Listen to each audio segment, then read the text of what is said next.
সন্ধেবেলা সবসময় স্ন্যাক্স কিছু খেতে ইচ্ছা করে, তাই আজ বানিয়েছি ব্রেড স্যান্ডউইচ। আমি পাউরুটিগুলোকে কেটে নিয়েছি আর আমার বন্ধু এখানে আলু সেদ্ধ মাখছে।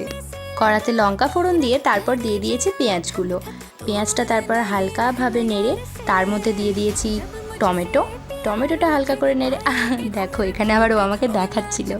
তারপর এর মধ্যে একটু কাঁচা লঙ্কা দিয়ে দিয়েছি, হলুদ গুঁড়ো, লঙ্কা গুঁড়ো দিয়ে ভালো করে মশলাটা কষিয়ে নিয়েছি। তোমরা চাইলে আরও লঙ্কা দিতে পারো।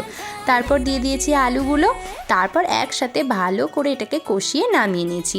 আর ওই যে পাউরুটিগুলো কেটে রেখেছিলাম তার মধ্যেই আলুর পুরগুলো আমরা আস্তে আস্তে ভরে নেবো। আর যে আরেকটা কাটা ছিল সেটাও দিয়ে দেবো। এবার বানাতে হবে ব্যাটারটা।